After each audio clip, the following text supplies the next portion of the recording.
You're watching a presentation of the Southeastern Conference on ABC. It's homecoming weekend at the University of South Carolina, where Gamecock fans are hoping tonight is the night their team knocks off a ranked opponent. The Texas A&M Aggies arrive in Columbia, number 10 in the country, and alone atop the Southeastern Conference. The big question all week for Mike Elko: who will start at quarterback tonight? The answer is redshirt freshman Marcel Reed, who came off the bench 1 week ago and led A&M to a come-from-behind win over LSU. Reed will have to contend with one of the best defensive lines in the country tonight, led by Kyle Kennard. His 12.5 tackles for loss are tied for the SEC lead with the Aggies' Nick Scorton, the future first-round pick, on a front four loaded with NFL prospects. This game could well be decided by which D-line best imposes its will tonight. This is the SEC on ABC. Saturday night football presented by Capital One. A&M winners of 7 in a row after its opening loss to Notre Dame against the dangerous 4-3 South Carolina team, which lost to LSU by 3 and at Alabama by 2. A&M 5-0, its best start in the SEC. They joined the conference in 2012. There are 4 one-loss teams. Georgia just beat Florida. Tennessee getting underway with Kentucky. Texas and LSU are idle tonight. Hi, everybody, and welcome. Sean McDonough along with Greg McElroy, joined in just a moment by Molly McGrath. Delighted to have you with us. Connor Wigman or Marcel Reed? And it was Mike Elko playing it very close to the vest all week, but he made the decision to go with Marcel Reed. Hard to argue after what he did last week. And this is, you'd think, tough environment to go start in, and he did this already. Had to spot start earlier in the season for the injured Wigman.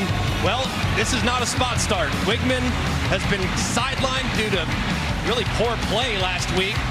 Middle of the third quarter, Reed goes in, completely electrifies Kyle Field. The offense was able to lift up, run the ball, and impose their will on LSU, and the defense fed off that energy en route to 3 turnovers. So he almost had to be the guy, Sean. Yeah, he led 5 possessions. They scored points on all 5 of them, but a tough challenge tonight.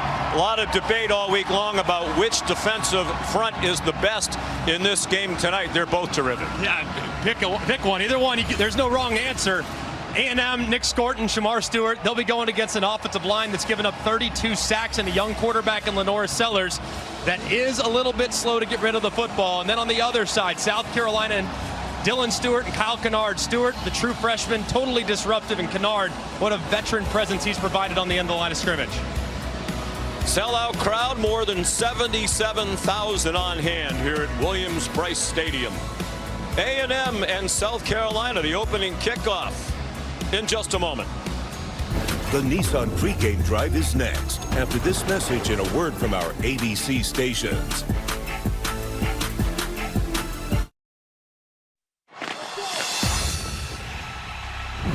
A resounding comeback from the Aggies, alone atop the Southeastern Conference. The Aggies can feel it. The momentum that has taken them to first place, and the pressure to stay there. You know, have a target on your back. We're going to walk into an extremely hostile environment. Tonight, they travel into a storm.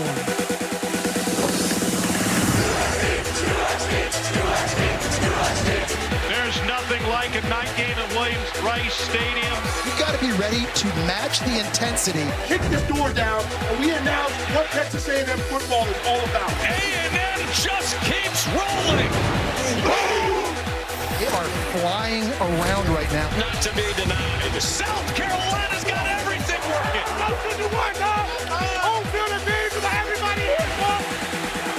Time to face the storm on Saturday Night Football.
Tremendous atmosphere here in Columbia as always. Mike Elko knows what his team is getting into here tonight.